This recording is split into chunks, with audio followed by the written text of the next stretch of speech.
There we go. Hit start. Pulling this up now. Not that. What do I usually do to make it thing? Oh, wait. Oh, no. Oh, there we are. We're live. What I see us. does it say? Episode 211? Yeah? Okay, then what the heck am I seeing? I don't know, but I am here, so is Ragdoll and Tim. And so I don't know where you are. Wait a minute. I know that person. I think. Yeah, I do. Okay, wait. Never mind. All right. Oh, Angie's here too? Are you watching? Hey! Okay, here we go. Ah, bonjour. How do you say stuff in French? Nous parlons français. En français aujourd'hui, yeah. Except not that's German. What does French sound like if you speak it with a German accent? That would be a great question to ask a French-speaking, German-speaking person. Alors, comment ça? How do you do that? Wow. Wait, so Evan, yes, I'm still in Philadelphia. I'm actually in the exact same place I was last week, but it may just be, I don't know, maybe it looks different with the lights on or something. I don't know. Yeah, so I was going to be traveling, but then Winter Storm Gale took care of my travel plans for me. By the way, is it Gale, G-A-I-L, or Gale, G-A-L-E? Well, this storm is G-A-I-L. Okay. No. It would have been a lot funnier if it were G-A-L-E. Yeah. And then they could have capitalized and said that it was in honor of Frozen 2, you know. Little synergy. Right. And Evan, the snow is amazing. It's so beautiful. I'm very, very happy. I just typed the word synergize into an email to important people, and now I'm wondering if there's two N's or not, because I definitely used one. No, there's only one. Oh, thank goodness. Okay. Why would it have two? I don't know. It's a synergy, you know, like a no, it's really not. It's a nergical procedure. Ergy. No. And Logan has requested that we front load all the good stuff because dentist appointment.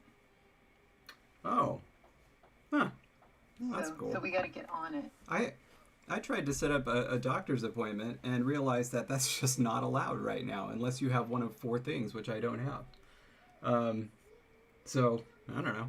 I guess that'll just happen next year sometime. Okay, I can't say I'm surprised. Yeah, it's the first time I've tried to set up a doctor's appointment for myself in over 10 years, so I'm a little surprised. But then... Okay, so... English spelling is extra. Results. Yeah, let's do it. That? No, nothing. It's not worth it. Where should I go for this poll? What was it for? Oh, we don't have a place because I know what the poll is for. Right. Okay. Yeah, it was just pronouns, Got it. Which means it's really easy to report because the 2 options were to have either singular, dual, and plural, or just singular and plural pronouns. Remembering that, of course, we won't have any third-person pronouns because that had already been decided. However, this poll was much closer than last poll. If you remember last week, it was kind of abysmal for one of the options. This time it was much more balanced, but we still have a clear winner, and the clear winner is singular and plural. Wow. All right. So this is going to be a really pared down, kind of like stripped down language. I love that. That's going to have massive, gigantic verbs. This is awesome. Okay, cool. Yeah. All right. So, that's it. This is our pronoun chart right here. Though, now that I'm thinking about it, we didn't talk about case, did we?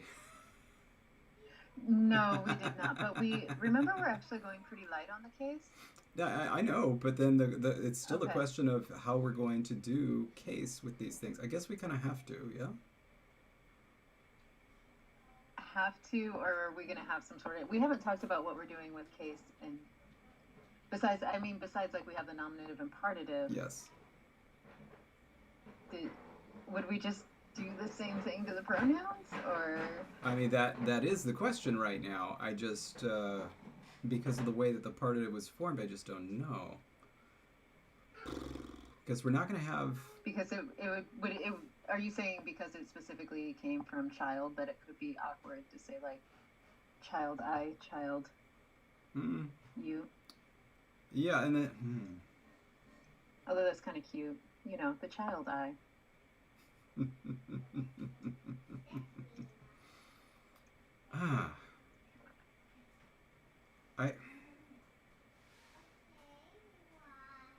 This is a tough one. I think that we have to dig into this a little bit. So before we can even talk about what the pronouns are going to be, let's actually just jump ahead and start doing some sentences and figuring this out.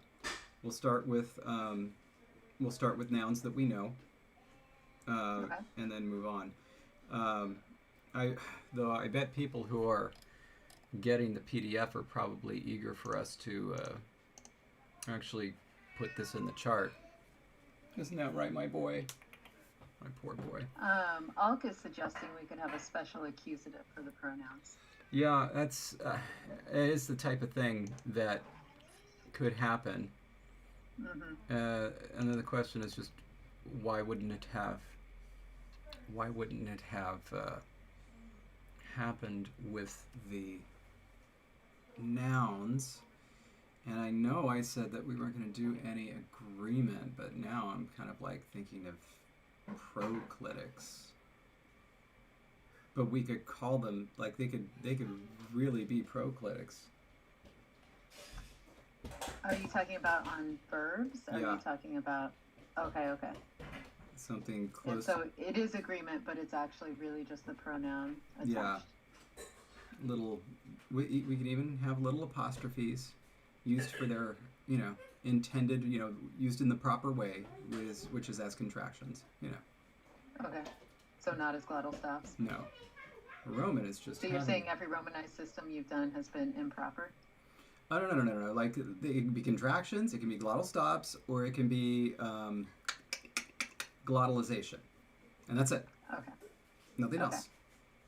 Not like dropping it in as an S or a Well, we did, schwa. if you recall, we came up with some, nice little verbs last time so that we could start playing around with them. Mm-hmm.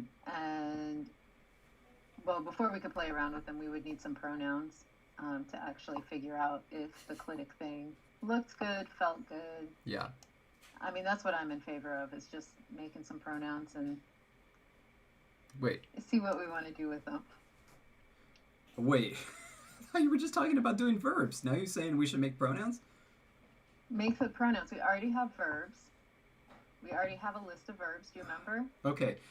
Well, this was and my... so then we could see what they felt like as clitics.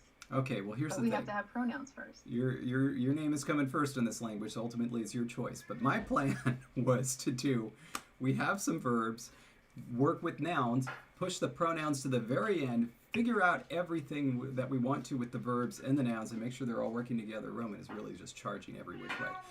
And then go to the pronouns. But your strategy, pronouns first.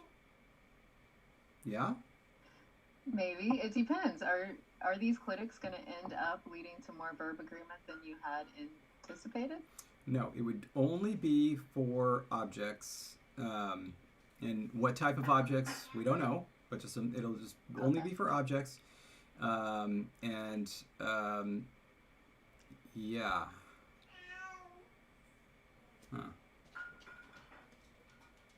Now I'm wondering if there could be an animacy system that might work for this type of thing. Because I was wondering if... we know, Roman. I was wondering what would happen if you just front the pronoun, Oh, so like putting the object out front? Yeah. Can everybody hear this? If it's a certain... Yeah, no, it's loud. Jeez.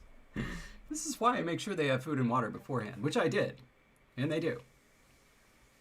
But you're not paying attention. I know. Little fiend. Okay, so, well, if you want, sure, we can leave the pronouns till later. No. Look, It's your banana. You tell us how to peel it. Let's make at least a couple sentences with nouns and then go from there. Okay. You're sure? I'm sure. Okay. Final answer. Terrible. Okay. Where did our verbs sit? The ones that we did. Oh, that's why. Their little In a list. the litter robot is going off. That's why he's charging around. Okay. I think it was somewhere on page 9. Yeah. 7. Oh, okay.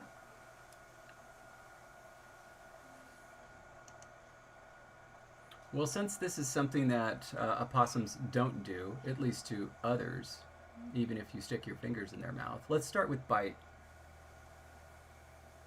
Because we know that opossums will not bite you even if you put your finger in their mouth.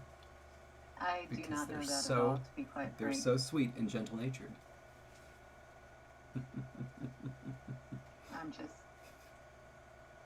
I'm just not going to try that one out. They're dear little things. And you know they don't have rabies? That's wonderful. I'm really, really happy for them.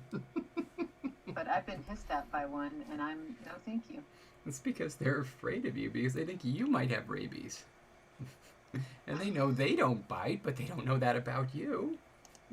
I'm going to stay away from all possums, but they could carry other diseases, you know. Okay, so you're claiming that one possum will not bite another, even when provoked? Yeah, you're not paying attention. Okay. Sorry, no. I was looking at what Logan was saying. He's saying that they don't have teeth in the front, so they can't bite you if you put. Right. I know. Okay, but they can still bite you from the side, so They'll gum you a little bit. no thanks. Okay. So you just want to do like what? The possum bites? Something. Bit? Yeah, like I should ask what do nouns? we have anything that a possum would actually bite in terms of nouns we came up with? Oh, we have leaf. How Okay. about the possum bit the leaf? Yeah. Do we have anything else animate or just possum right now? Right now, really just possum. Okay. Because everything else is like nose, sap, tail, snow, tooth, ear. Oh, what about child? Oh yeah, we do have child. What's the word for child? Oh God, you're gonna do it, aren't you? Okay. Oh, you know what? I need my little thumbnail view so that way I can find the dictionary faster. Okay. Child is ugh. That's right. Ugh. I've been practicing, by the way. All right. I've been walking around trying to do my ugh. There you go. No, just, you know. Okay, this is weird. This is the most disorienting, weird thing that I have ever heard. Was that a dog? You know my sister has a dog, right? Yeah. Yes. No. Yes, that's Piper. And she's very excited. Poor thing. Probably sees an opossum. And the opossum just wants to be friends. Okay, so there was a commercial on the radio, and it was the most disorienting thing I've ever heard. Because it was two people going back and forth talking about traffic on freeways, but they were using fake freeways. But it was very clearly Southern Californian people, like you knew that it was. It was like, you know, Okay. it was somebody says like, oh man, traffic is backed up on the 404, which is not a freeway. And it's just like, I told you we should have taken the 705, and it's like, so they're saying in front of the freeway, so it's clearly Southern Californian people. Obviously. But they're not freeways. Like, those numbers don't mean anything, at least not in this state. Like, Okay. so it was really weird. Anyway, yeah. Okay. So, all right. Oh, Lawesque. I don't know how to say your username, but they have a 705 there, wherever they are. Yeah, Seattle. But I thought that was Do you familiar. say? But wait, in Seattle, do you say the 705? Yeah, that's what I thought. You know, Seattle also has a 405 freeway, which I found very disorienting. Because the 5 freeway, of course, runs all the way from the border of Mexico up to the border of Canada. And good so to know. you can just take the 5 freeway all the way up to Seattle, and you're still on the 5. And there's also a 405 freeway up there that's off the 5, just like there is down here. Like, I didn't think that was legal. I come from a state where all of the side roads are letters, and every county starts over with their letters. So, you know, Route A could be completely different roads one county over. That's really confusing. I know, but I mean, it's just like that's what happens. Jeez. And by the way, if a road branches off from a letter, it then becomes double that letter. So there's A, but then there's also AA. And so. Have you ever gone into the quadruples? No, they really, once it branches off from there, it's a gravel road. So, you know. Gotcha. They don't get highway names. Okay, let me, where did those handy little tables go? Did we get rid of them all? The tables? Oh, yeah, because you were like, delete them, we're done with them. I did. Because we entered them in the dictionary. Yeah, so we didn't need them. That's exactly what I did. Yep. And Seattle does not put the in front of highway numbers. Yeah. They say I-5 instead of the 5. And I think that's what most states do. Evan Ugh is child. Yeah. And you certainly can say I-5. I just think that, you know, when you say the 405, it's short for the 405 freeway. Oh my goodness, Jake went really deep with this question. Would the animals have exonyms and endonyms where the friendly ones use endonyms and the opposing ones use exonyms? I'm going to say sure, because I don't know what those words mean. That's related to how they refer to each other in terms of their name. And so, like, it's like us calling German German instead of Deutsch. Oh. So the exonym is German, Deutsch would be the endonym. Yes. And then I guess it'll depend. It'll really depend. That's something that I will feel more comfortable doing once we have more languages and I really start fleshing out the cultural interactions.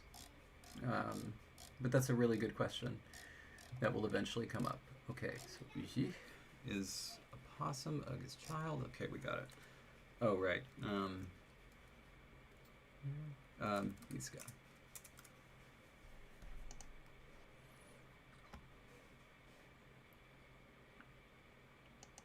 Oh, what the hell is this? Oh, that was specific for just a second, because that was the origins for what's above it. So the sticky possum made itself sticky on purpose versus sticky possum that has stickiness thrust upon it. And so the ni and those were the origins, like how we were semantically getting those differences in meanings. Okay, and so this is agentive, and this is patientive. So, because it's thrust upon you, yes. Right. Okay. And then this is, so this is the biting opossum, and this is the bitten opossum. Mm-hmm. Were we planning on shortening those up into words, or? The ni and a? Yeah. Or was they're already shortened. No, like, oh, no, like, make that into a suffix or something for, like, the... We had not talked about that, and in fact, I thought it was that we weren't going to be doing that. That's fine. But I think also we really worked hard to get Shvagrama. Yes. Yeah, we did. Okay. No, you're right. So I guess then, though, what this means is that... And Evan is agreeing, saying, yeah, they were just meant to be particles as far as he remembers. Well, that means then that we're probably not going to see words like... So, like, we have biter in English. izganyi, who's probably not going to be something that becomes a word that means something like biter, like we wouldn't be doing that or something?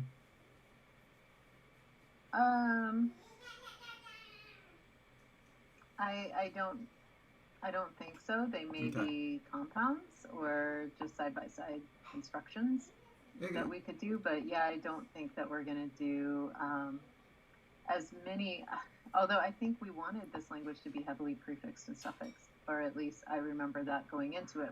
Was that really just for the verbs? Yeah, well, yeah, but like we have prefixes and suffixes on the nouns in the noun paradigm, so we're fine there. Okay. It wasn't for this. I guess that wasn't why I was asking that question for this. It was whether we were going to have productive strategies for turning participles into nouns that are agentive or patientive. But if we're not going to do that, that's fine. But Okay. yeah. All right. Let's go back. 7. What's this doing? Yeah. Wait. 5, 6. Evan is suggesting that Shtagrama could be sassafras, a sticky leaf. Is sassafras sticky? I really don't think so, but I mean, like, if you peel back a bark, I'm sure that it could be sticky inside. I don't know.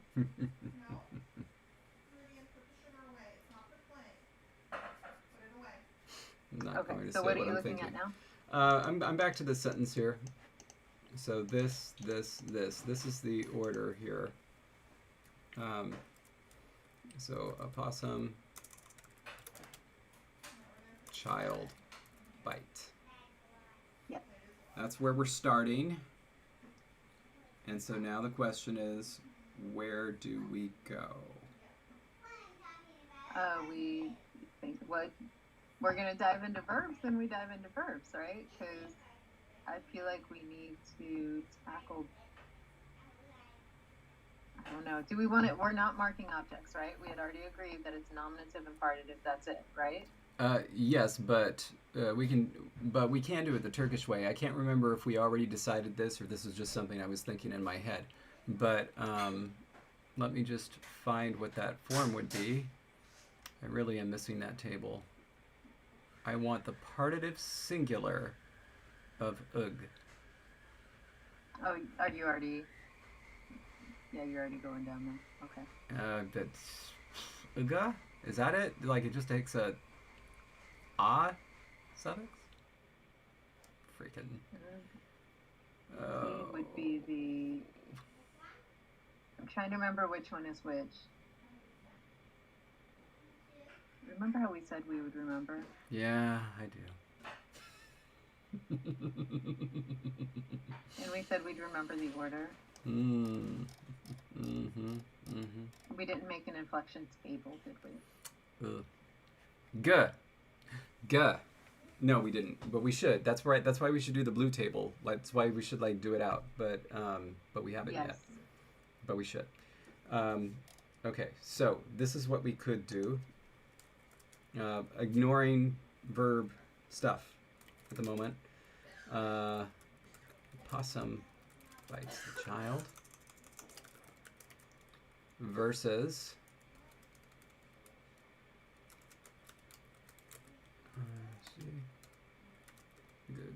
this guy. And this is possum, partitive, child, bite. The opossum bites a child. Thoughts? Oh, so have indefinite, definite being determined by the partitive form versus regular form? Yes. Partitive could also be other stuff right here. So just thinking ahead, if we have water, for example, without the partitive could mean that they drank all the water. With the partitive, it would mean they drank some water. Okay. And so I first and foremost think we need to rename nominative and call it a base form or something. Because isn't that weird to say the nominative is the subject and object and everything else, except we can use the partitive in nominative if we want it to be a possum? Well, let's see exactly what all what the two forms are doing in all circumstances before we talk about renaming, because I'm just a little leery of like saying the unmarked case is called the monobitransitive occlusive, and just call it. Why don't we just call it the possum case? No? Okay. The possum case is used with opossums only, not possums. What? Would you say an opossum? Yeah. What? Because I say a possum. I don't have that dialect where you get a possum. I don't get it. I don't have it. I just have possum. Oh, okay, but like you can't even say an opossum? Yeah, no, that's weird to me. Like I just want to. Serious? No? Okay. But I mean, like you could do both, right? It's there's a possum over there, or there's an opossum over there. That sounds so wrong to me. It's a possum. A possum. It is a opossum. Just like a vampire. It's a happy opossum. There's 5 opossums out there. No. I just can't do it. So no, like if somebody else says it, then sure, but I can't. I won't stop them.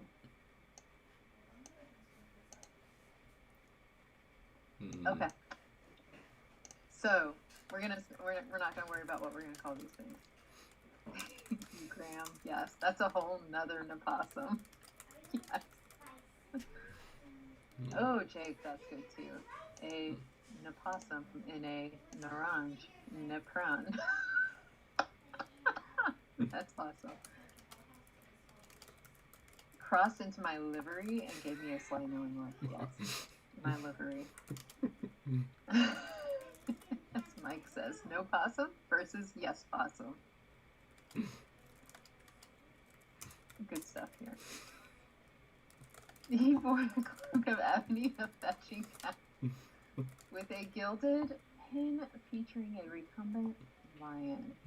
Nice, but pandas are better. I've recently learned that.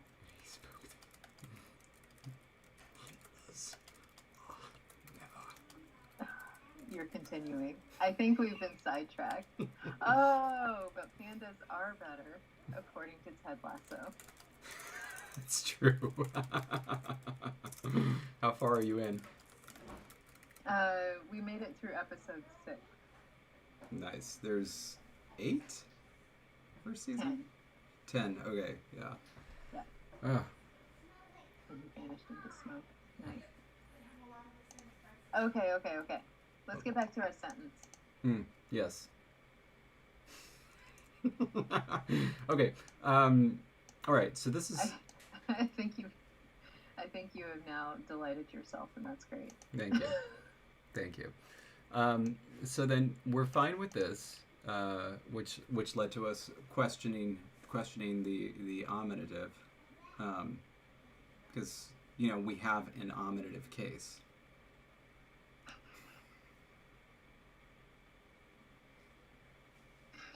Yeah. I'm sorry. Okay. One moment, please, while I laugh. Yes. Okay. Like it. All right. So then the next. Okay. Where did we have a list? We had a list of things that we were gonna do, right? With the language. If you scroll up, there is a list of ideas. Yes. Now, what we actually end up pulling from it. We did this, so let's give it a something. Graham says, not only do we have an nominative case, we have a accusative case. Oh my goodness. Oh, there should be a recusative case. It's used with an individual that wishes to not be involved in the action of the verb. Recuse myself. Thank you. Okay. Prefixes need the high central vowel in the protoforms. Okay, like whatever. We probably have some of those. What about possessive? We never talked about that. Oh, Is that what we? No, that wasn't what we were doing for the partitive. Our partitive will handle that. Don't worry. Oh, look! I wrote it. Oh, well, yeah, that's why we did it. I remember you saying that. I didn't remember that. Okay. So we did everything? Yes. And partitive used for indefinite. Okay. So I guess we didn't talk about verbs. So let's go ahead and do that real quick.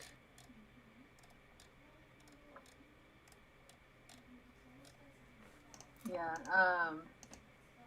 I like how you just said real quick. In that we're dealing with verbs. Oh, in that you doubt that it's going to happen quick. quickly. I thought you were talking about the way I said real quick because I said it roll quick. No, that was absolutely fine by me. All right. What I'm laughing about is the fact that you think that we can do anything quickly when it comes to verbs. Verb junk. Okay. Real quick. Or not. Okay.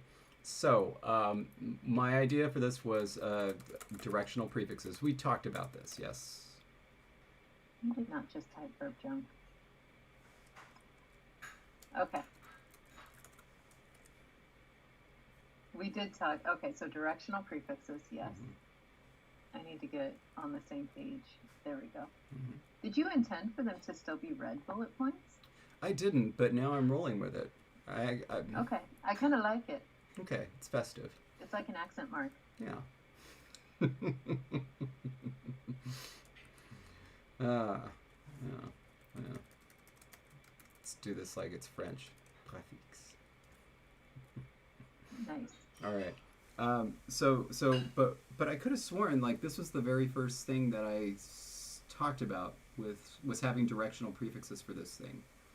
So like action, moving towards something, away from stuff, into, out of, around, like that type of thing. There is a note somewhere, and it is with a drop cap, and I swear.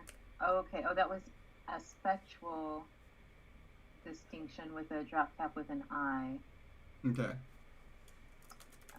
We had auxiliary ideas with go for motion versus specialized motion. That's right. Shoot. No, that's important. We need to get back to that. Okay. Okay. I think those are the only notes that we had though. So whether or not you said it, you may have. I honestly am not going to pretend like I remember everything. Yeah. And so this is where the verbs were going to get bigger. Directional prefixes, manner prefixes. So fewer verbs, more. Almost did two knock there. I was scrolling. You changed junk to junkification. Yes. Sorry. Here, hold on a sec. Oh, Logan has to leave. Logan. Bye, Logan. I hope the teeth cleaning goes well, and that you return to us with a brighter smile. That was like the weirdest blessing / goodbye, but there we go.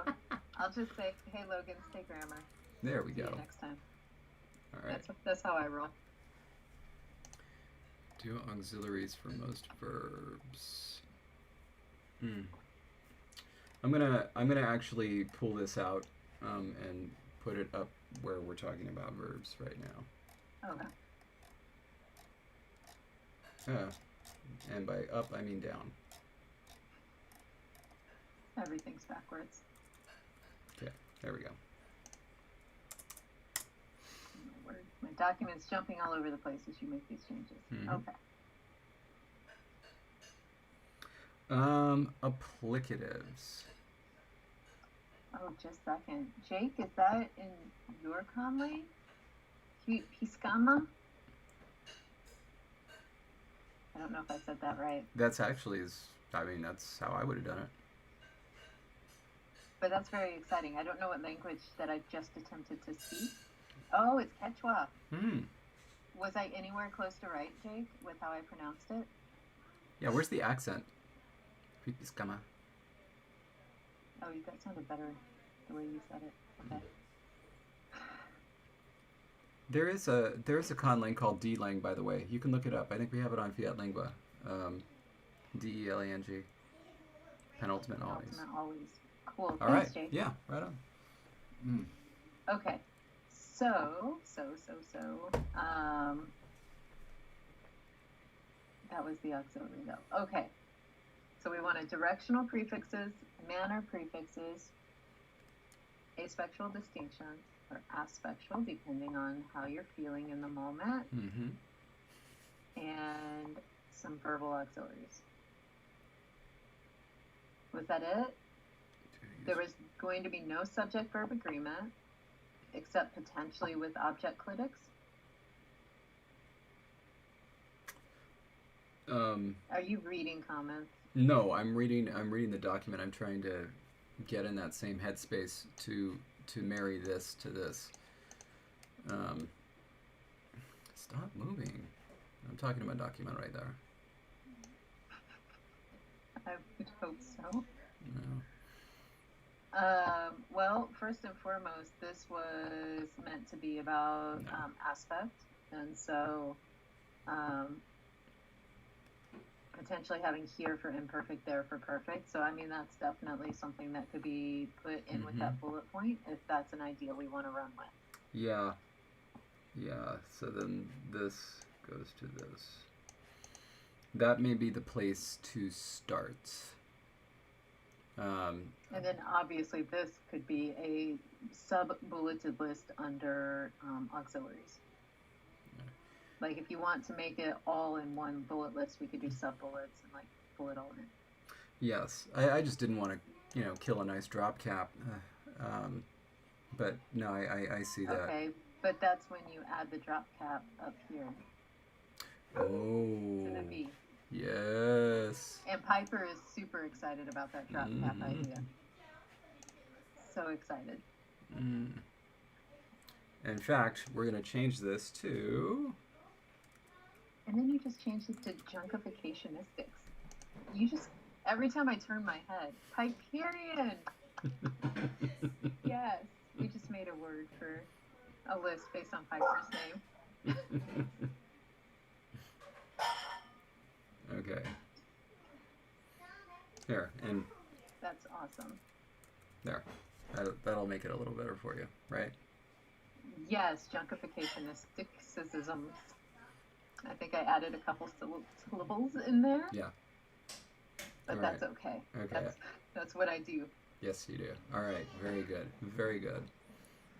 Hey, just a quick question. In this font, how do you feel about the P not touching there? Like the undercurve, not touching the Oh, I really like it. Okay, yeah.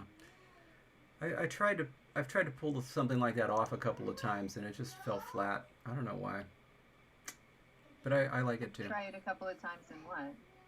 Just in, the fonts I was, scripts I was creating. Have something just, not touch. I don't know. Anyway, but David, no.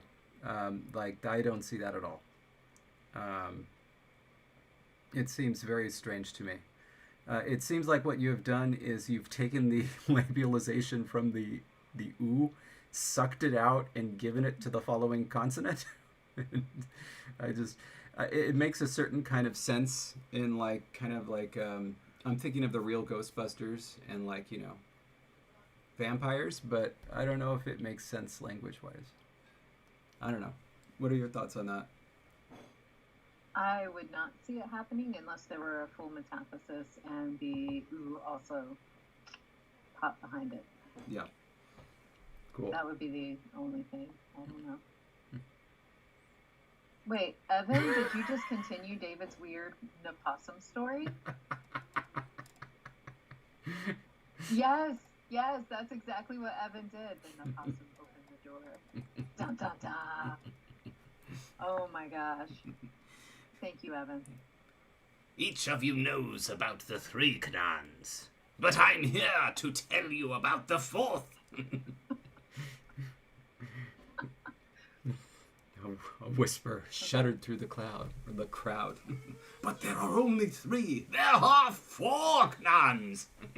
While you're canoning over there, Graham asked, didn't the Caucasian languages do that a bunch? Suck vowel features off vowel consonants and glue them to the adjacent consonants? No. And I actually don't know. No, what they did was this. It was consonant followed by a vowel, and then they merged. And that's why you have a whole series of labials or labialized consonants, and a whole series of like glottalized consonants, and a whole series of aspirated consonants in those various languages. It wasn't a metathesis. It was just a straight, what do you call that? Like an anti-pregnancy. Does that make sense? Anti-pregnancy? Yeah, where the baby is sucked back into the mother. Wouldn't that be anti-birth? Yeah, I don't know. Wow. Okay. Absorption? Wow. Okay. So, you're right. We could have like a whole small story in this language at this point. Yeah. Okay. All right. We're gonna get off the anti-anything there. Mm. You said you wanted to start with aspect. Is that correct? Yes. So we need to know what ha means, and It comes from a standalone adverb meaning there. have we created that word, or is this just something that we invented on the spot? It was something one of the commenters created, and I'm sorry I can't remember who came up with this idea, but it was a good idea, and specifically they had chosen ha because of the combinatoric possibilities with how it would affect the consonants before it, because I believe it was going to be a suffix, which would then like kind of play with the boundaries between the base and the suffix. Right. Okay. That's what I believe. Okay, so then I wanted to look here really quickly to make sure that that wasn't what happened with... Yeah, these were separate. We should probably add these to the verbs too, by the way. Because... We really should, yes, because we do have those verbs. Yeah, I'll go ahead and do that right now.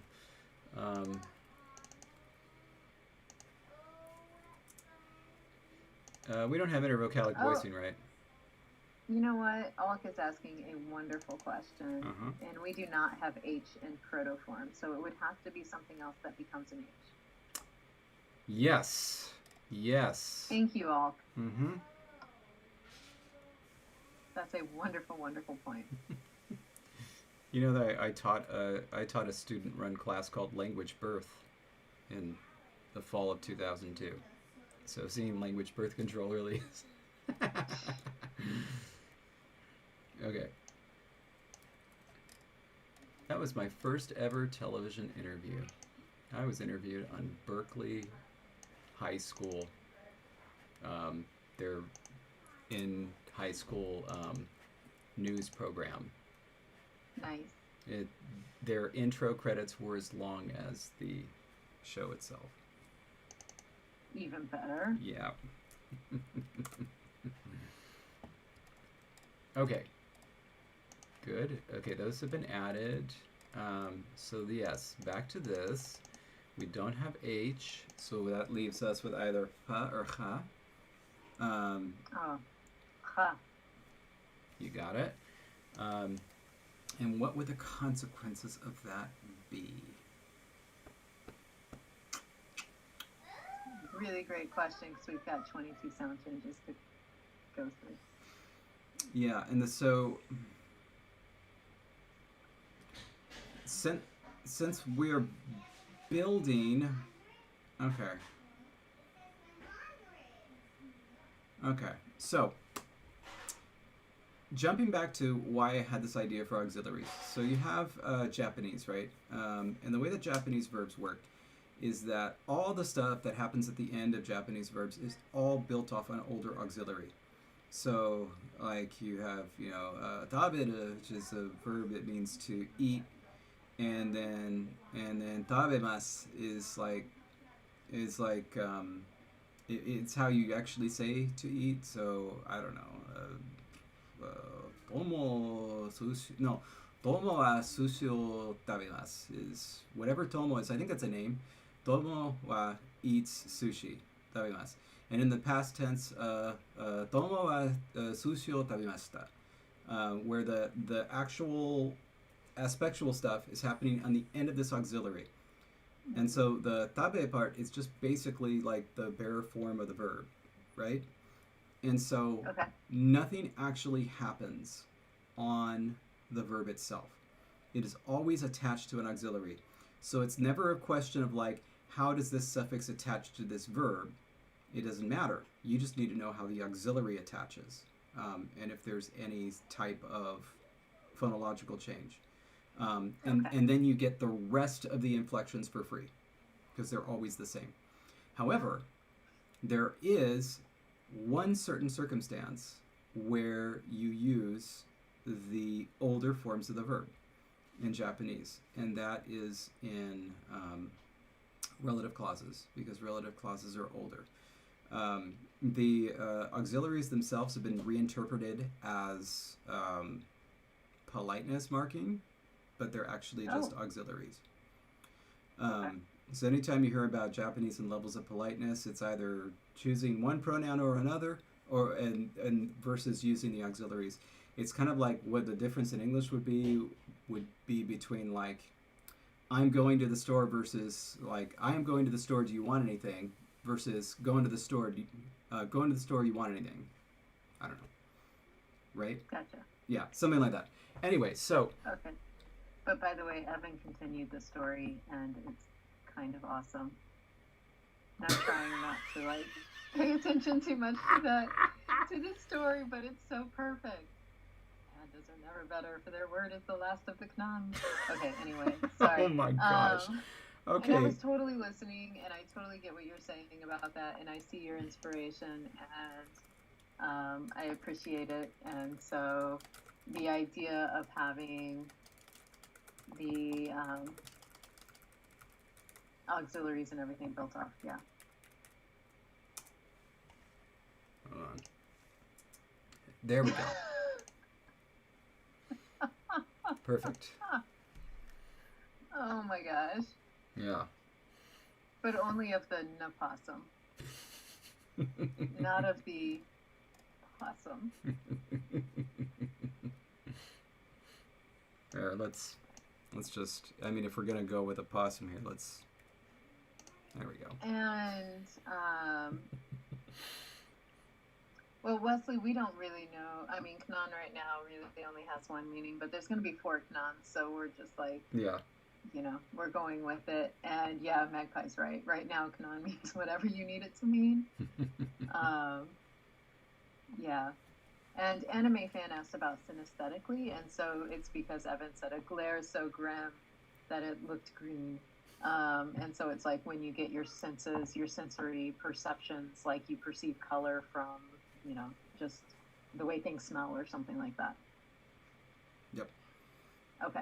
All right. Sorry, we can go on now. Mm-hmm. I'm ready. Mm-hmm. Oh, well, actually, that's a fun little challenge, creating an entire sentence that's just Kanan. We'll work on that. So we'll have to come up with a verbal Kanan. Well, of course, because it's just Kanan. Okay. We're only locked into no's so far. Okay, so then I guess the question was how exactly we want to proceed with this. We want to have fun with these suffixes, right? And we already have one of them, so we know it's going to be ha, right? But we also know that this ha is going to be attaching to 2 auxiliaries for the most part. Right. Even if at one point, do you need help taking that off, Meridian? Okay, come here. But here you can show everybody your cookie apron. Oh, nice. Oh, that's so perfect. I love it. Let's see here. Have you been baking, Meridian? Yes, we've been making gingerbread.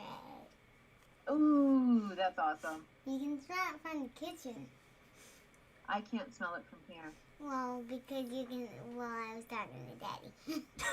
Oh, you weren't talking to me. Man, that hurt a little, but that's okay. Oh. Oh, look, Roman's in his little iBed, the thing that I got for them that they never use. He always uses it. Oh, he always uses it, huh? Is it kind of his tradition to use that?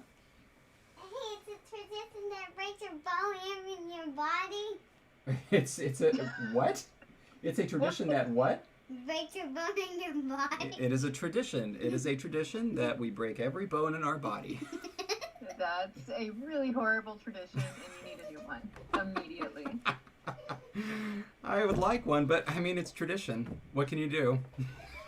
I mean, I guess it depends on whose bones they are. Terrifying.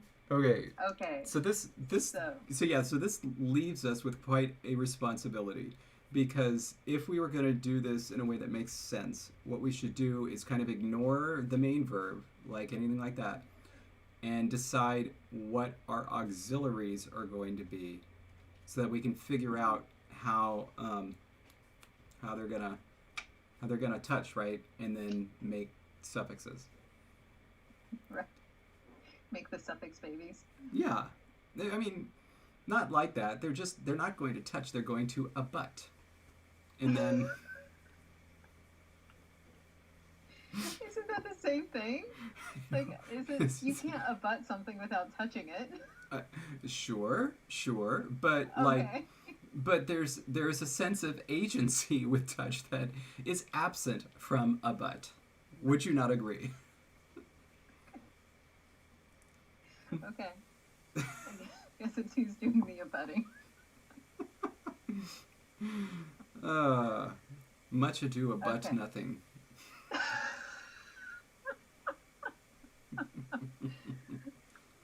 Okay, so that means we need a here. No. The ha was here, wasn't it? No, ha comes from there. Ha comes from there. Well, all right. Hold on. Let me write down some thought. So, okay, forget it. All right. So, there are a couple of things. Let's do the auxiliaries first, okay? But like, we can have one auxiliary ending in one type of consonant, another one ending in another type of consonant, or we Okay. can have one ending in a consonant and one ending in a vowel, so that then there's some intervocalic nonsense. Okay. So, okay, but quick question, Mhm. because are you just talking about the two main auxiliaries? Because we have do and go. That's it. No, I thought we were going to have more specific motion verbs, or more specific ones for specialized motion. No. Here, let's throw in some quotation marks here. How's that? I'm waiting to see it pop up because I'm just watching the YouTube version for now because I don't have enough room on my screen. Gotcha. No. I get it, but like I thought we were going to have because the whole list of this auxiliary ideas came from ASL and classifiers, and so I thought we were going to have more specialized motion auxiliaries. Not auxiliaries. That was what the prefixes were going to be for. Gotcha. Those were the directionality. Yeah. And I did write manner Or too. manner, really. Manner, not Yeah. directionality. Yes. Really, manner would be the word I was looking for there. Yeah. They sound so similar Yeah. Right. in my dialect. Can you imagine if just somehow there were some sound changes that applied to German, so that the plural of men was pronounced manner, the way we say it now? That would be great. Die Manner, ja. Wait, how do you say over there? That was in Spanish. Da? How do you say over there in German? Da? Da, yeah. That is how you say it? Here, da. Hier und da? Yeah? Uh-huh. Okay, die Manner da. It just sounds like a Texan speaking German. Die Männer da sind sehr gut. is yeah, dadruben. Dadruben. Yeah. Dort druben. Dort. But yeah, ya is just would be like short for allá in Spanish, where, you know, allá, over there. You could just say ya sometimes, maybe, but it's not like, you know, ya, which means already. Anyway. Okay. Isn't Texas German a thing? I think it actually is, and I think there's a YouTube series devoted to that very thing. But anyway, let's move back into your ideas. Quick question. Can we address Jake's question? Is American gingerbread like cookies, or is there more of a cakey version? I would have said it's Cookie. always cakey. No, cookie. Gingerbread? Yeah.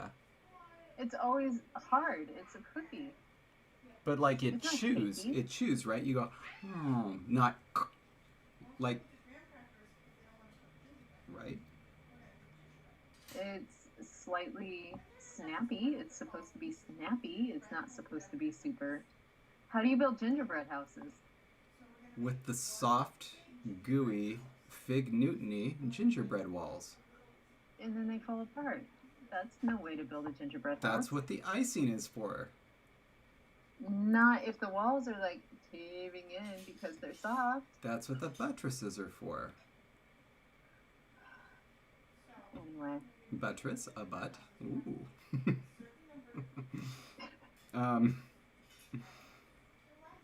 But there I'm sorry.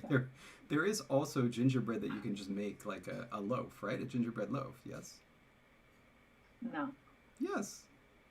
Like you can No. No. Mine are cookies. Okay.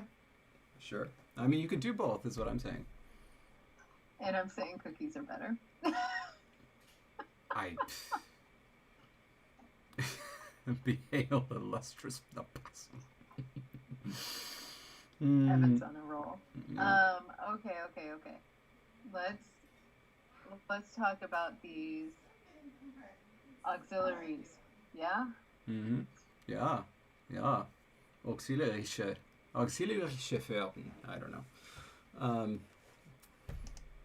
Sehr gut. And by the way, Ragdoll, all my gingerbread cookies are vegan, so that's how I roll. All my baking is vegan. You don't have bacon in your gingerbread? Don't even. Anyway. Okay. And in fact, I made vegan cupcakes today. Really? Like, Yes. wow. No So butter? like no eggs. No eggs, What's no that? butter. No eggs, no butter, huh? Well, you can use vegan. You do realize that like there's vegan butter? Yes, Yeah. yes, that was what we Okay. had at the co-ops. We had what I called it non-GMO spread because it was just covered with advertisements. And it just said non-GMO, like in big letters on it, and so I just called it non-GMO spread. I don't know what it was called. Sure. Um, I use Earth Balance. And Ragdoll's giving me a high five. Oh, an applesauce project says obviously no bacon, just onions and new gingerbread. That's how it is.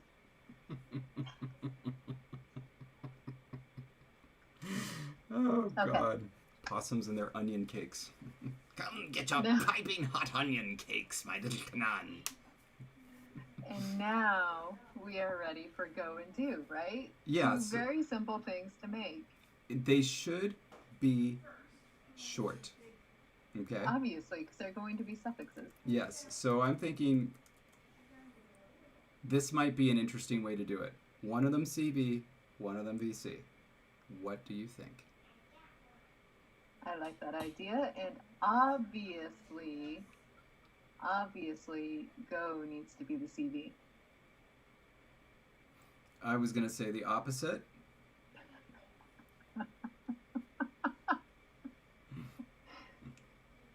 Okay. I think we need to leave it up to our commenters.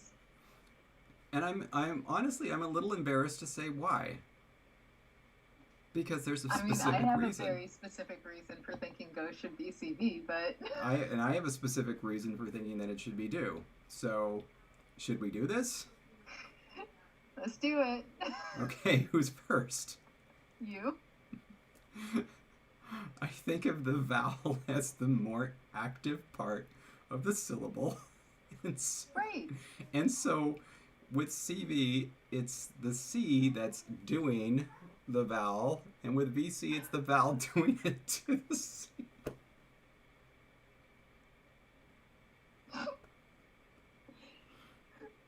that's exactly why it needs to be the opposite, because What? VC is really doing My...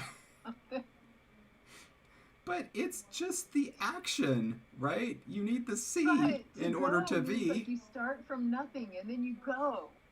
And then who So goes? it's like consonant. The U to is the vowel. C. But the thing is, there's nothing there. Like, there has to be a thing to do, right?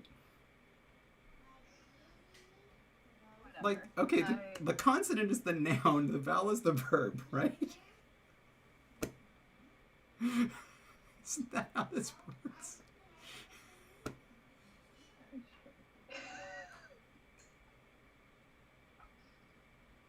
Okay. Cheers. Cheers to you too.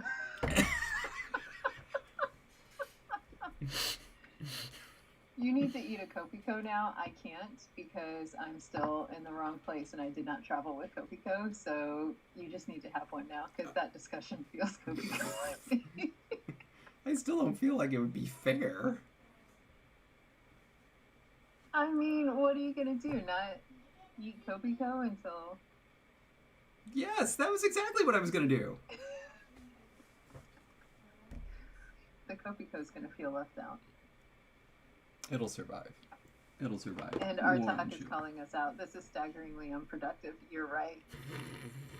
You're right. Oh, And so, sure, let's do CV is do, nope, VC is go. nope, nope. We're doing it your way. We're doing it your way, sassafras. All right. So,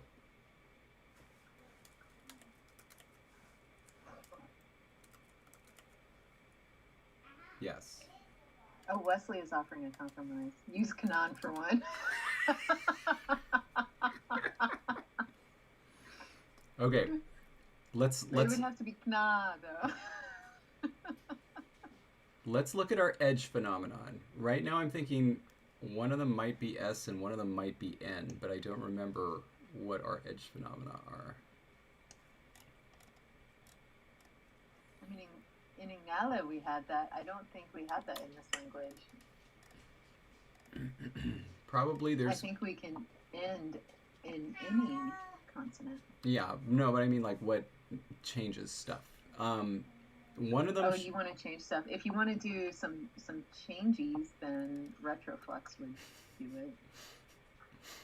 One of them should probably have a palatalizing vowel and the other should definitely not. But I am a little concerned about over-palatalization. Okay, so don't make the VC palatalizing. Okay, that's... But if the CV is palatalizing, then it's really just going to palatalize that consonant every single time. Yeah. Unless it's... So, Yes, yeah. Okay. And maybe we should just... I don't know.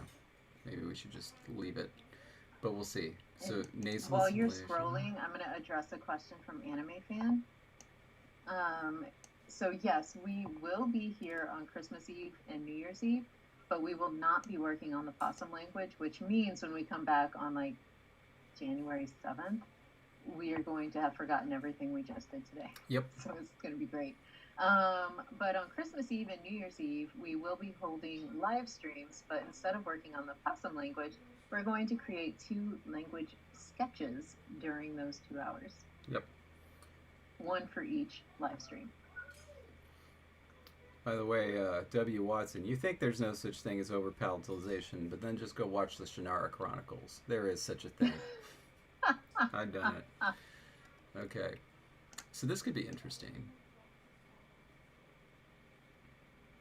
Oh, ragdoll. It'll be Christmas morning when we live stream on Christmas Eve. Nice. Oh. Ooh, a raccoonling. That would be fun. But I don't know that we had actually decided. We'll figure out what we're doing. We're trying to do very thematic kind of animals for these language sketches, and we may have a reindeer. Mm-hmm. We'll see. Fricative partition. Okay, yeah. And Evan, we never want to miss a week, so that's why we're here.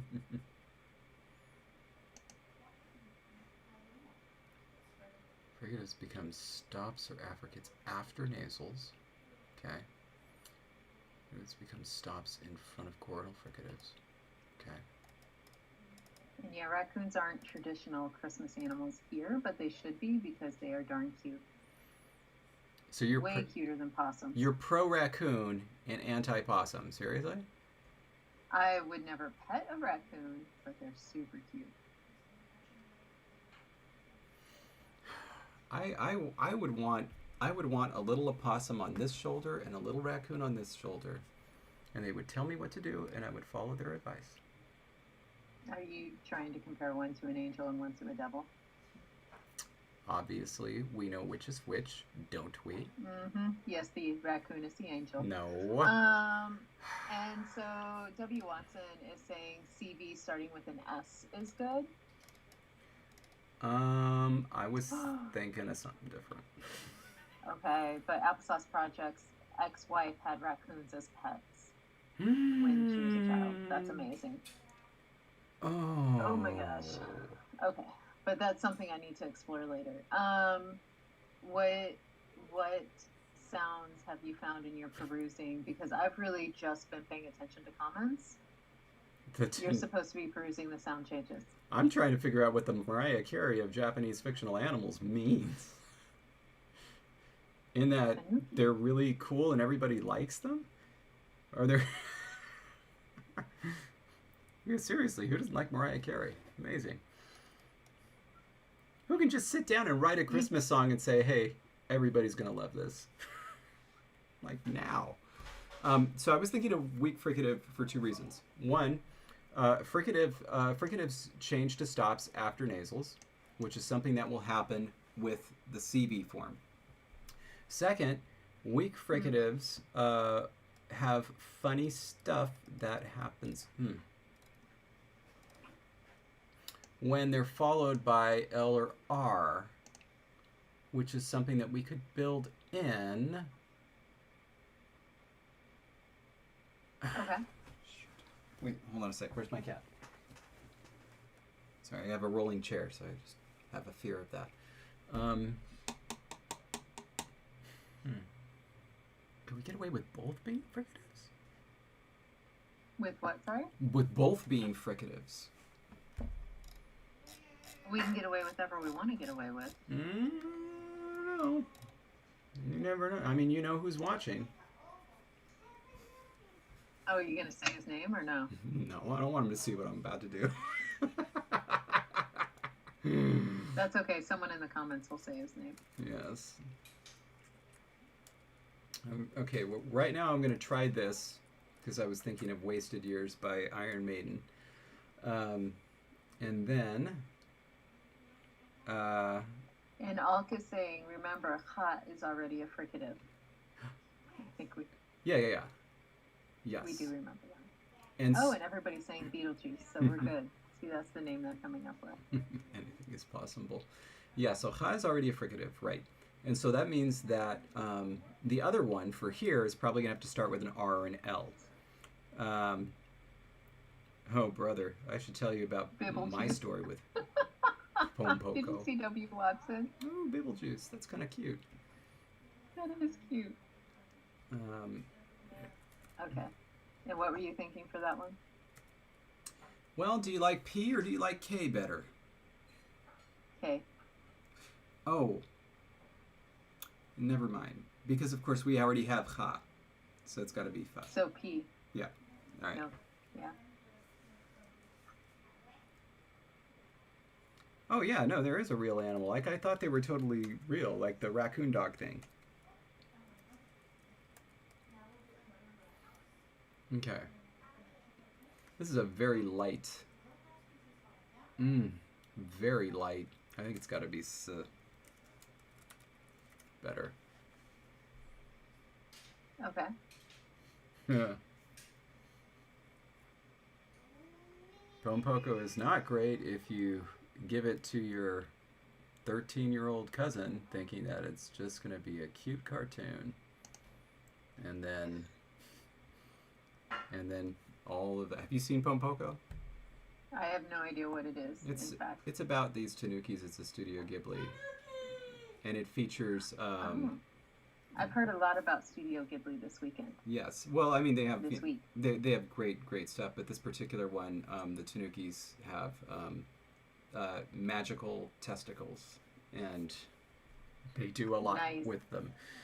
And I did not know that when I got that movie for my 13-year-old cousin to watch with her parents. Very Even better. very awkward. All right. Actually, let's not do that. So okay, so we've got that. Let's see how, yeah. Let's see how this bears out. Now we need some verbs. Izga, and we're just going for, okay, that ends in a vowel. Mm-hmm. Let's do bun. That ends in... Wait, Yes. do most of our verbs ending in consonants actually end in a weak fricative? Oh, except, okay, we've got nuzus. Okay. Okay. Darn it. Okay. I'm gonna... We need the protoforms here. Yes. Because... Do you want me to read you protoforms? Not necessarily. Okay. It's just... Is that because I'm not good at reading them, or because you're just good with scrolling? I've got what I need here, so Okay. we're okay. Okay.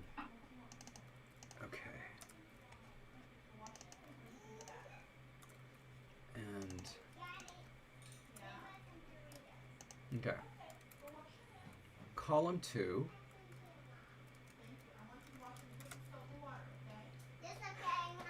This is weird because we're doing protoforms mixed with modern forms.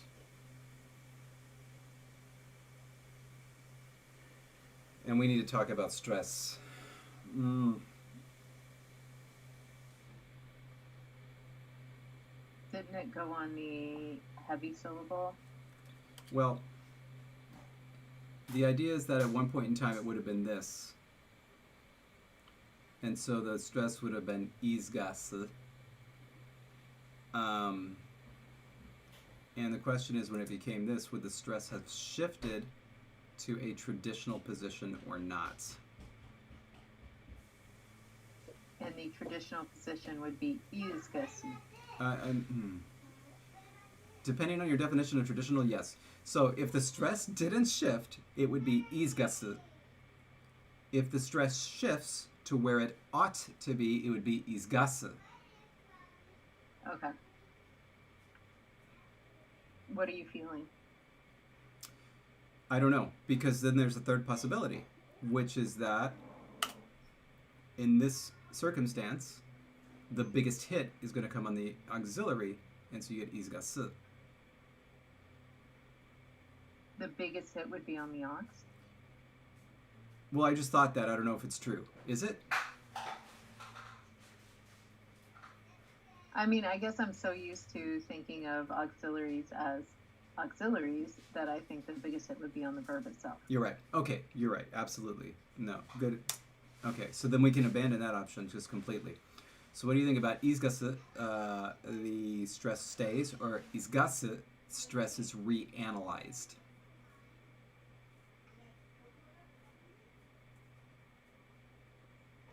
I'm leaning towards izgası, but that just may be what I'm leaning toward.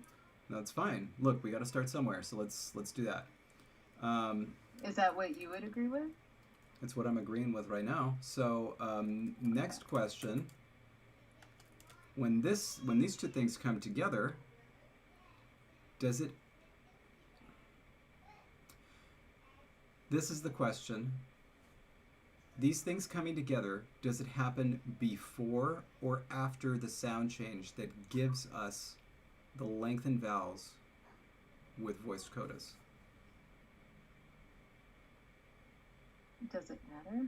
Yes, because the result is either going to be that, pending the other sound change, or it's going to be this. And in fact, it's also going to affect this vowel quality right here and right here. So wait, was Iska a modern or proto? Modern. So all of these are modern forms. Yes. And the auxiliaries are in proto forms. Gotcha. Hi, except that in this case, the proto form is the same as the modern. In this case, it's not. I just didn't want to scroll down, but let's do it. It's technically different because Izga is different, but it doesn't matter. It would still be Iska.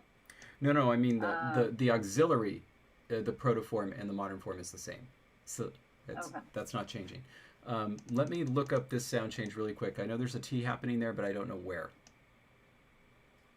In between the N and the S, yeah? I don't remember if it's in between or if it's or if it replaces. Frigatives because it stops, or affricates after nasals. No, it's in between. Oh, Got it. Right. Okay, so yes. Now it's modern. And so the sound change in question, where we get these lengthened vowels before voiced codas, is right here. So our question is, how old do we want this auxiliary glommification to happen? And that sentence didn't scan. Don't think about it. Just think about what I meant, not what I said. I totally understood. Got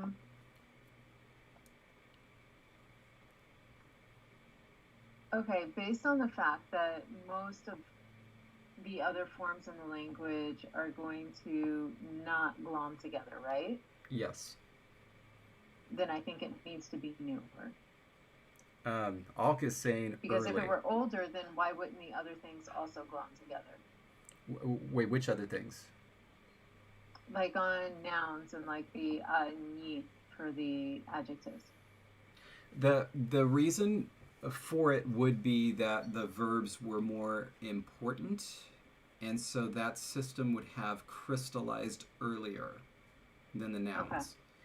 Okay. Or at least that is the argument that we would be making. So in that case, then, I think it needs to happen earlier. Yeah?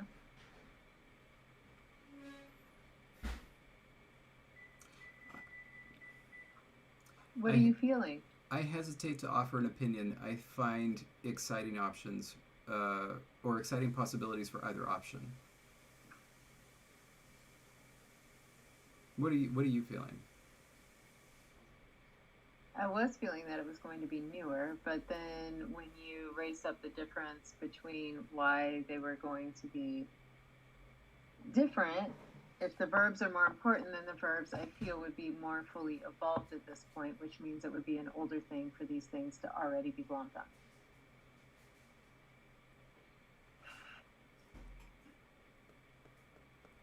So that's it. Let's see.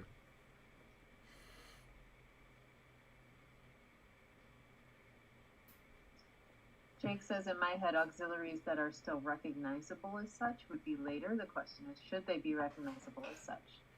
Yeah, because the other thing that we can play with is actually killing some of these word final vowels. This wouldn't be something that would be a part of our main sound changes. This would be something that would only happen because it's auxiliaries, and we could just we could just kill some vowels there. So like we could actually result in just having an S suffix. Elk says, yes, it should be very early.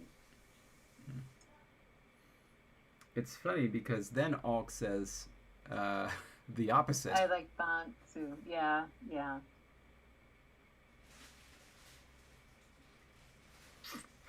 Brother, this is a toughie.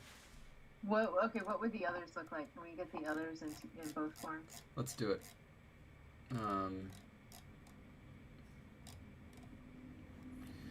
No change here, so that's fine. Here, just to make things simpler, I'll go ahead and write both.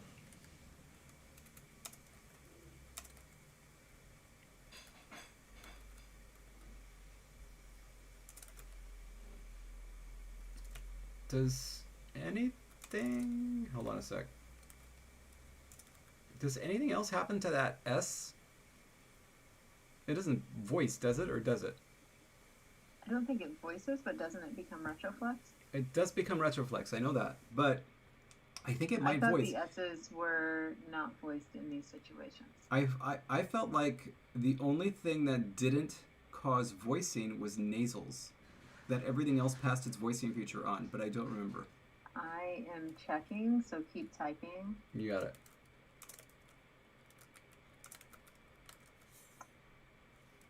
Okay, you're right. A consonant spreads its voice feature to a following consonant, and that is just minus nasal. Okay. Cool. Kind of like that. Okay. And this one.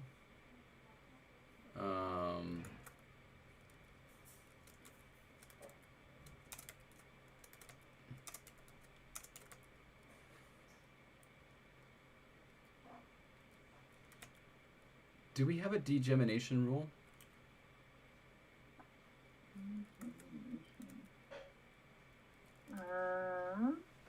Specifically, what are we looking at? Oh, two S's. Okay. Palatalization.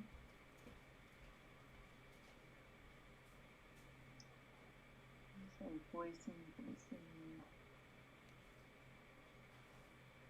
Sibilant assimilation, but that only is...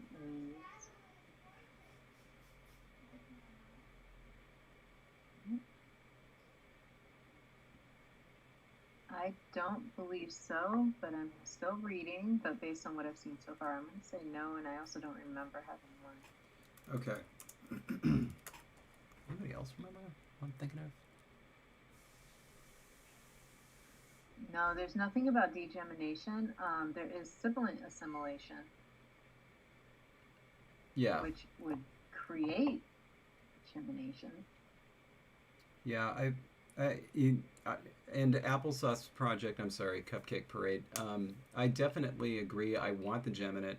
I just didn't remember if we did that or not. I had a vague memory that we had, but it looks like we did not. So that's cool.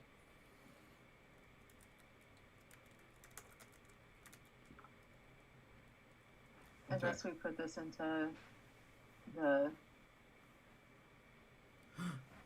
Lexergy. Yeah, we could do that. And find out whether I'm wrong, but I don't think anything happens to it. Oh, the voicing spreads. Excuse me, that's a double Z.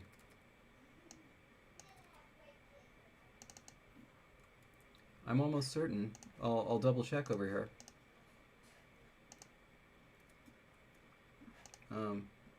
Input words, right? No, I think the voicing only happens with a consonant. No. Here, I'll show you. Because the input form is N, Z, S,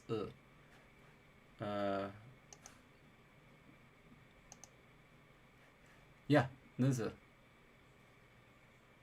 Double Z. Okay. Here we go. Okay. So these are they. These are they. It's a it's a joke from Venture Brothers. So on the left is if it's after sound change number 4. On the right is if it happens before sound change number 4. it does mean that there will be some interesting changes for a lot of verbs with their vowels.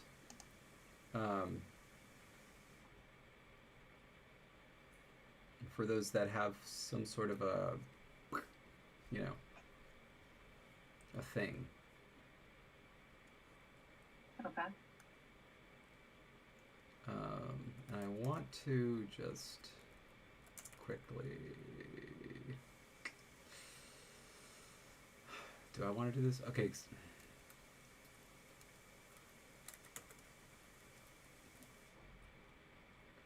Can we do the other one? The other. The other auxiliary.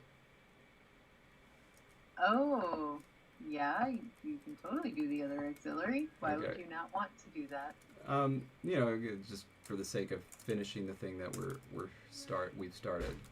But And it's got to be both forms. Is it going to change though?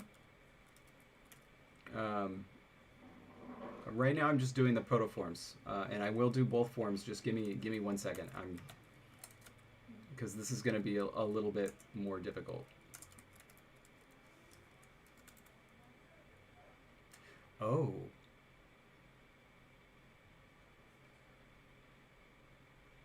No, but that's okay. That's okay. That's okay. Because our word final devoicing rule, that happens very late, right? That is later, yeah. So and you said after rule 4, right? Yeah, so it could be after rule 4 and before the devoicing rule, because the devoicing rule happens really late. 'cause Okay, yeah. devoicing is like very late. I'm actually still looking for it. It's number 20. Okay, good. We'll say that it happens.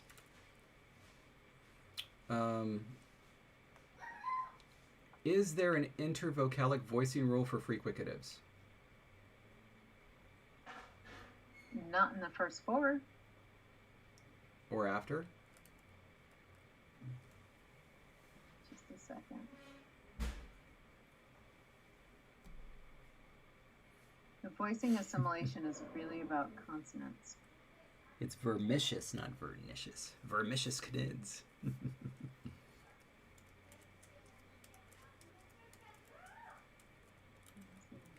Voicing.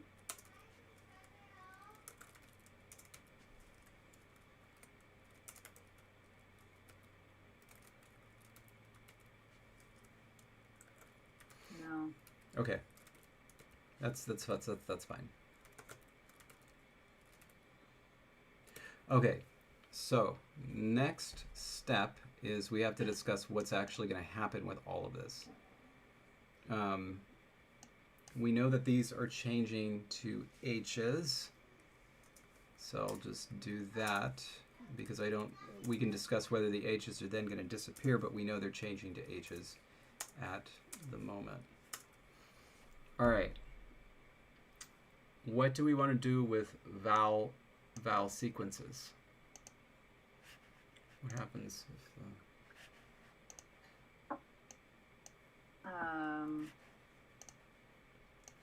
with some of them. what even happens? I don't think we really made too many vowel sequence rules. Yeah, so since this is a small little schwa, do we want to say that if it comes after a vowel, it just gets deleted wholesale? I mean, that would make sense. Fair enough. Then Rule number 18 says non-low long vowels break, but that's non-low long vowels. Mm-hmm. Polar vowel polarization, but that's word final and word initial specific to. I don't see any BB. That reminds me, what happens with this? I mean, really, central vowels are annihilated in rule number 22 anyway. It's just, if it's minus front, minus back, it's killed, no matter where it is. And it'll become either an O or something else, right? Number 22 says it's simply deleted. No, that's at the end of the word. That is, there's a comma between the boundary. There's a blank comma boundary. so I think it's anywhere. Hold on a sec. Let me take a look at that. It's on page 20, rule number 22.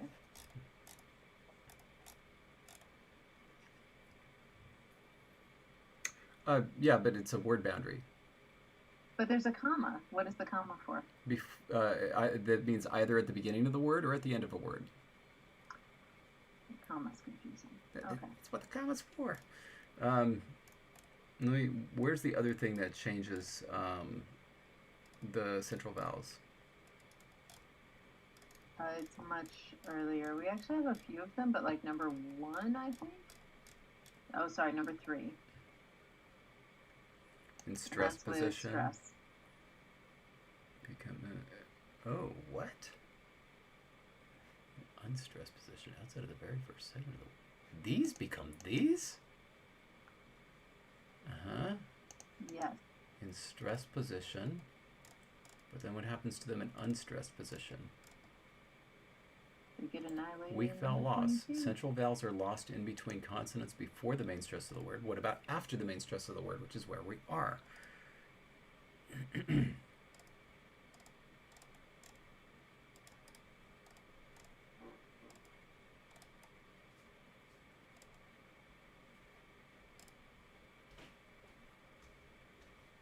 Did we miss it? I mean, I guess we hadn't planned on having that particular position. But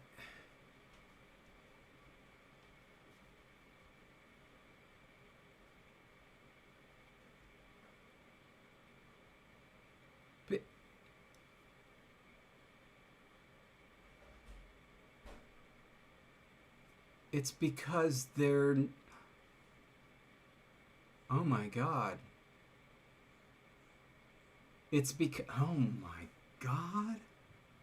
Are we stuck? So, the way that we have it set up right now, if something ended in a consonant, then the previous vowel would be stressed, meaning any time that there was a central vowel there, it would be stressed. So it's taken care of by our rules. Anytime it ended in a vowel, it would either be at the end of the word, taken care of by Rule 22, or it would be unstressed, taken care of by another previous rule. We didn't conceive of a situation where there would be a word that ended in a consonant where the previous vowel was a central vowel that was not stressed.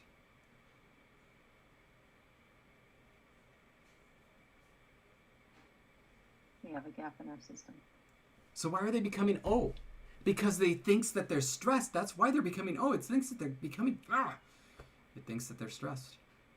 Because it's entered as if it's a protoform, and if Yes. it happened early on, then all the rule changes would apply. Yep. And it would be taken care of. Oh my God.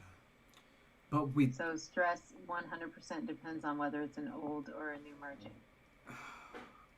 But the whole reason that we were doing this, and the whole reason that we rejected the third stress option out of hand, was because the auxiliaries.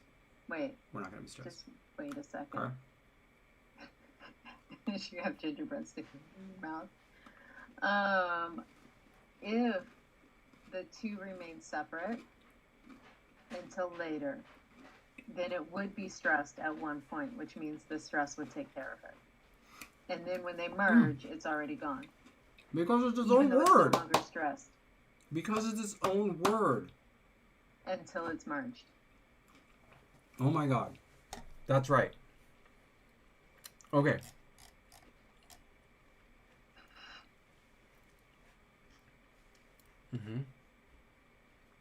Rule 3. It's Rule 3. Yeah. And it doesn't even happen. It doesn't. It doesn't even matter if it happens before or after Rule 4, because Rule 3 takes care of it, Yes. and it always becomes O. It's not affected by harmony or whatever, which I don't even remember if we did. It's always O. Thank God. Okay. Whew. Okay. Oh. All right. I feel a lot better about the world now. Well, that's good. I mean, it's not true, but it's, you know, slightly true. Okay. Okay. So that, okay, but we're doing IPA here, so I shouldn't write O. And Ragdoll, my vote is for High Water Hellcats. Just in case you wanted my opinion. Okay, going on. Sucking curiosities. I mean, that's good too, but No, High Water I mean, Hellcats. anytime you can High Water Hellcats. I mean, it just rolls off the tongue. Yeah. Wow. That's really good. Mm.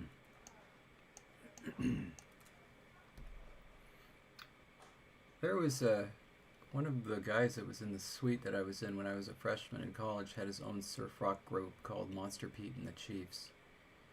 Nice. And I didn't get what that was a reference to until much later. And then I forgot. Yeah, that's amazing. High Water Hellcats. I love it. Mm. Okay, so now we have all our forms, right? We're good? Yeah? Mm. Yeah. I'm sorry, I'm just thinking of song names now. I'm getting to the right page so I can actually look in live time at all of our forums. Okay.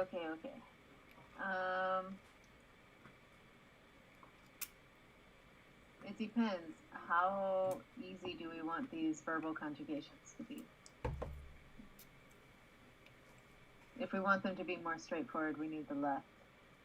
If we want to have a hell of a time remembering where they all came from, we want the right. I mean, you know that I always favor trying to desperately remember where the hell they all came from. Like, that's my thing. And we need to go with the right. The right forms are also shorter. We do need to talk about stress for the right column. Sorry. Yes, because it ends in a consonant, which means stress would be on the auxiliary. He's got. Banana.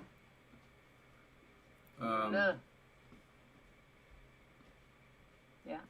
Where are we at? 339? Okay. 639, but yeah. Yeah.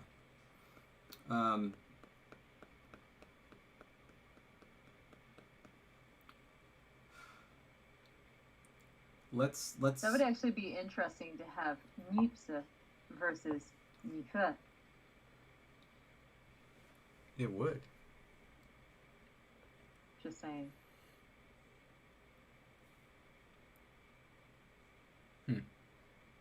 Okay, well, can we decide on generally left column versus right column? Because, I mean, everybody knows I'm leaning right.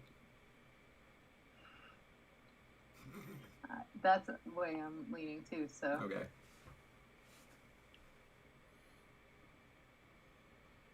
We'll see if any commenters say anything. And Alka saying no. but nifo becomes nivo. But no, because it's intervocalic. Yeah. And we don't have that voicing rule. Jake, R is not an option. No, he's saying right. He's saying right. Oh, okay. Okay, Jake, that's an option. Never mind. Yeah. So that's good. We have one vote. Yay!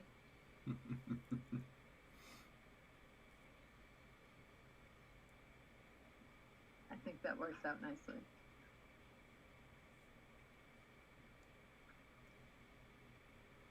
You're thinking. I'm still. What are you thinking? I'm still thinking of. What is B? Now B is not an option. Wait, no.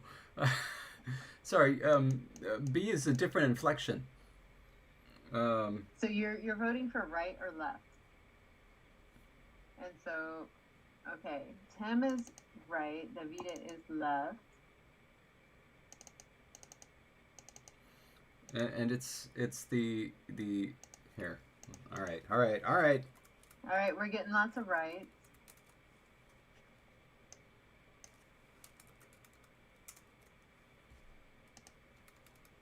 There. 7 more rights, including Graham. All right. Oh, Beatrice once left.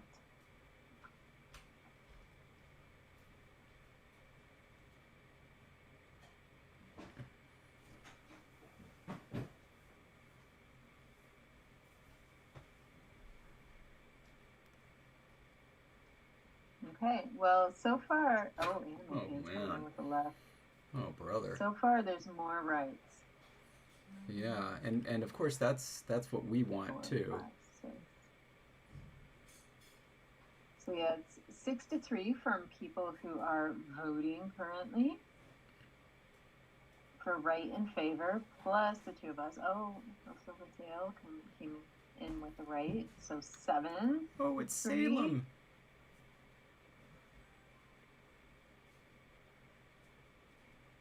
And so I'm thinking right. Let's do it. All right. All right. Fantastic. I need a drum to play when I do that.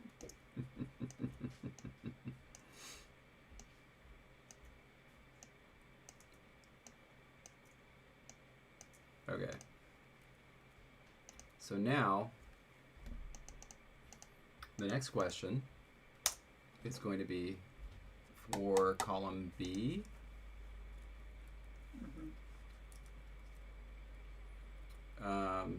I can't put accent marks on these guys, but essentially it would be, are we going with izga?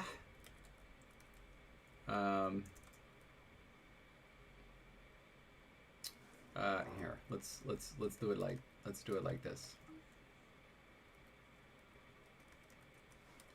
Okay, just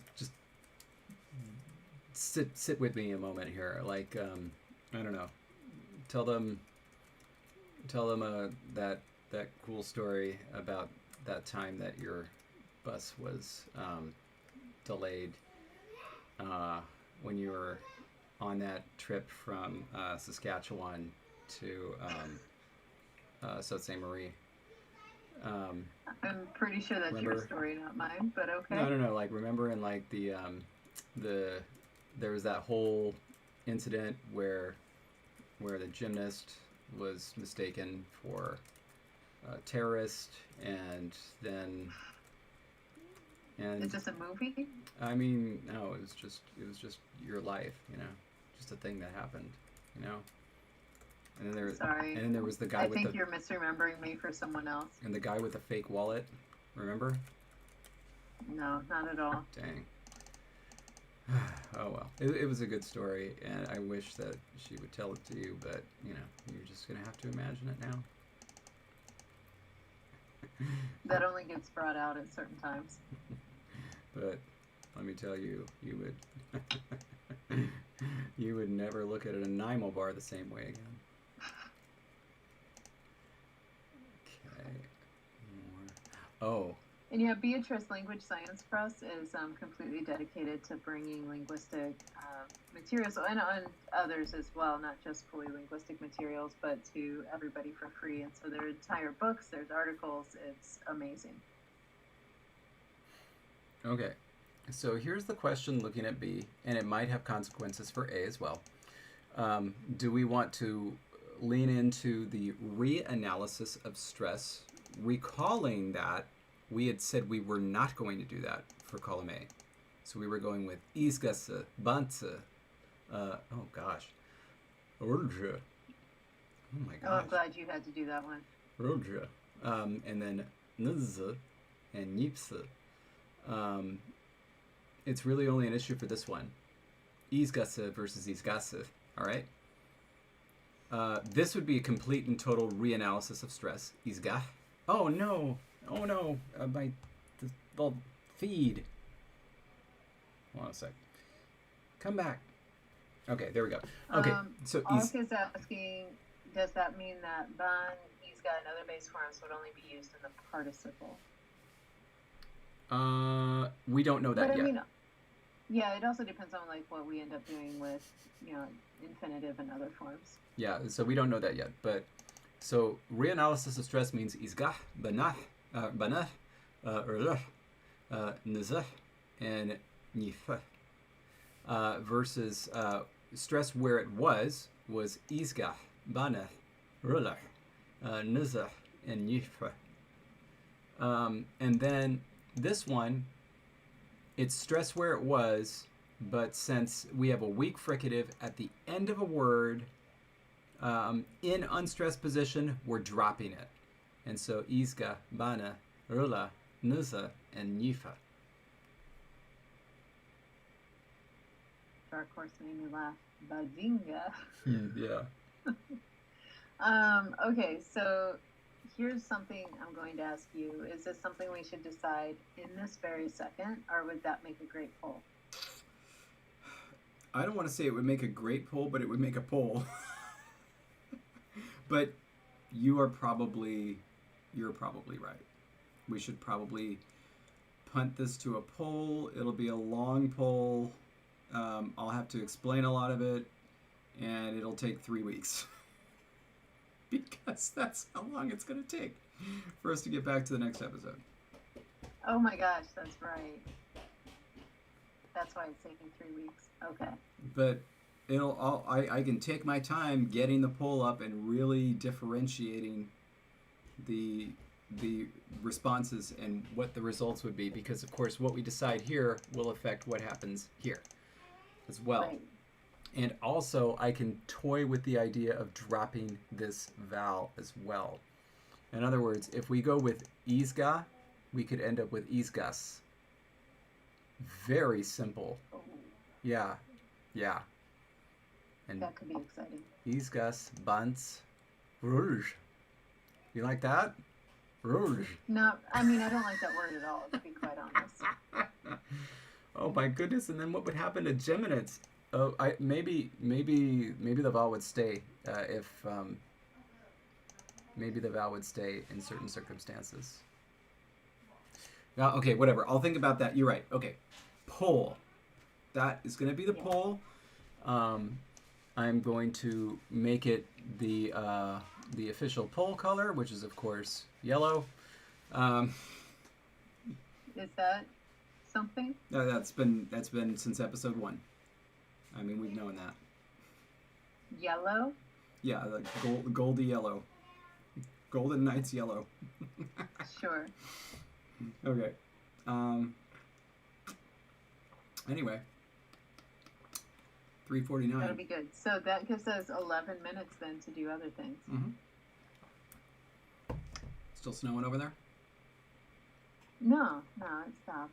It just snowed and then stopped? That's how snow works, you know? Really? Yeah. Huh. Snowstorms, they come and go. But then what happens when it's done? The snow stays until it's gone or until it snows again and it builds. I just don't understand that weather. Although I will say when we lived in Buffalo, the snow stayed till April and it just kept building.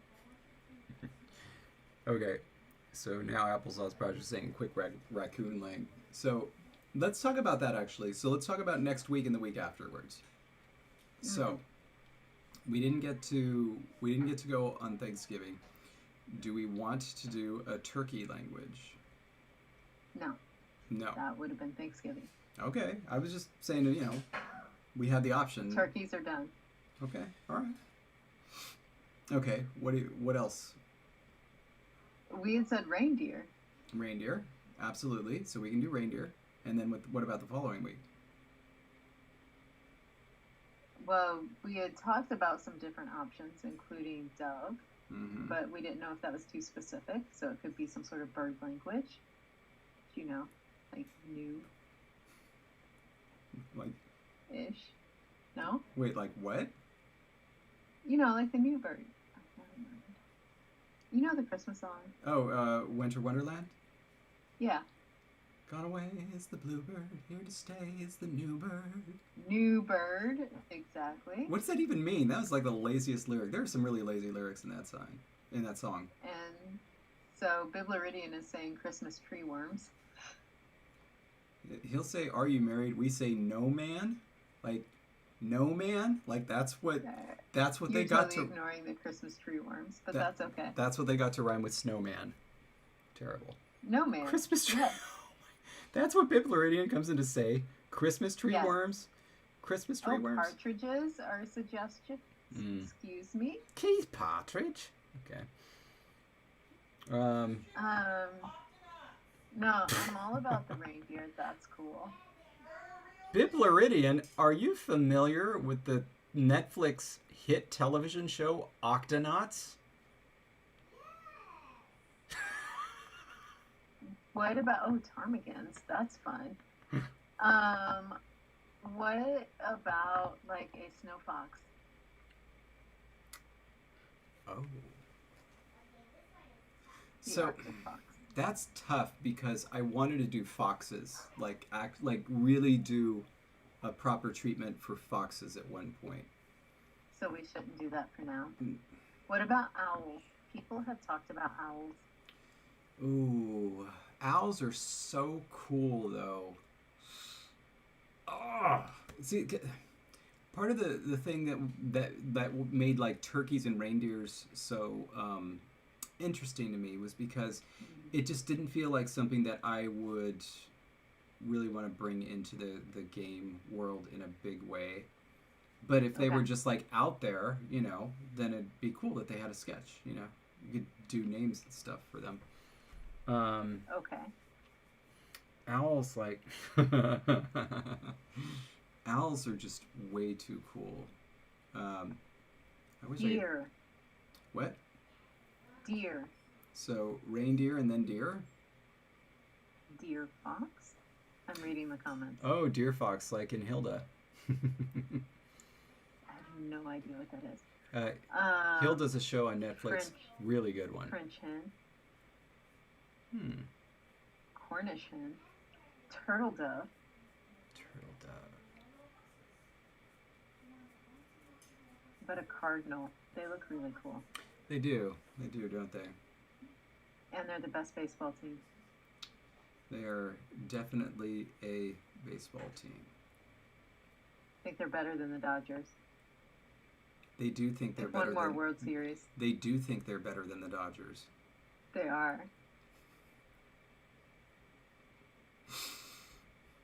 No. Okay. Who won the last World Series? I can't remember.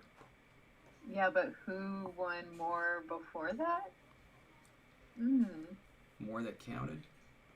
More than counted. Jake is saying a camel language. Alka is saying sea lions. Pear trees. Or just the tree. Sure. Or, you know, just like a traditional New Year's raccoon wearing their little sassers. you know, he wears the little sash that says the name of the new year, and then he has a scepter, and he has a little crown on his head. You're a raccoon. Are you thinking of the little Cupid Father Time figure? No, the raccoon that comes to usher in the new year. Is that how this world works? I think so. Well, if that's how it works, then sure, let's do raccoons. I'm all about that. Seals could also be cool.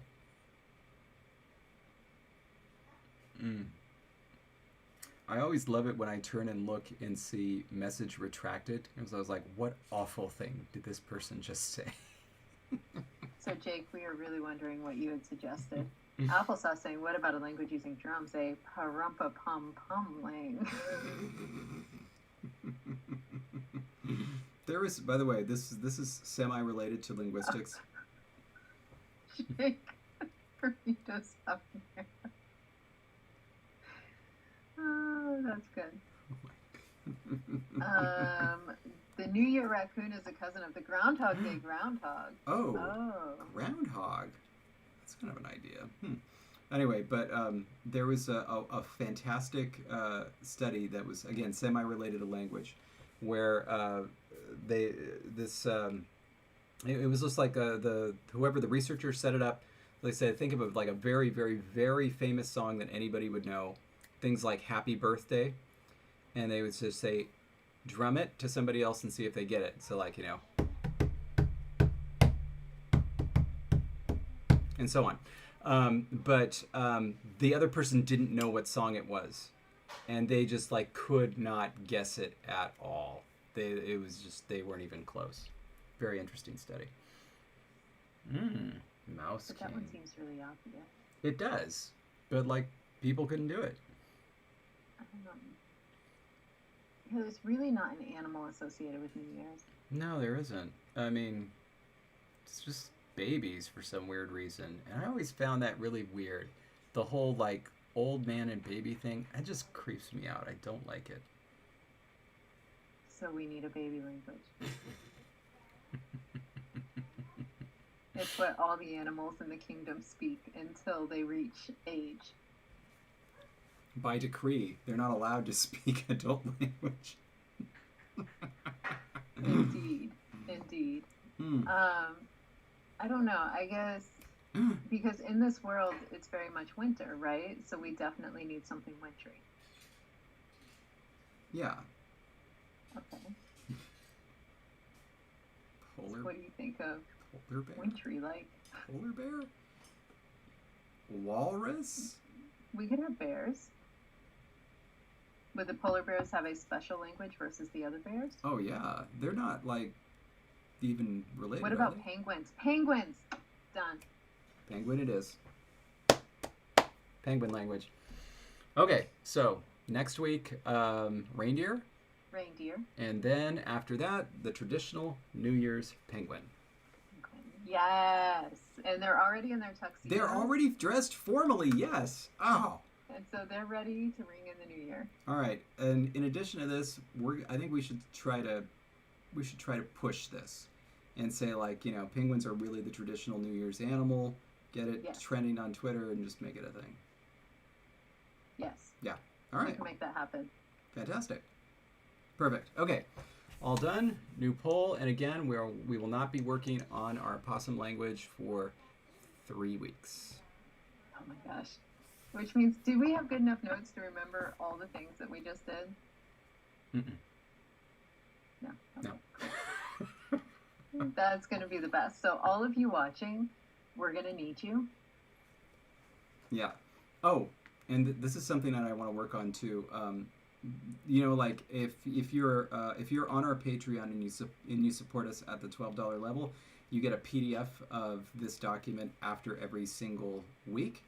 But for the next 2 weeks, though, let's try to put together a self-contained document for our language sketch and then do that. Yeah. Okay.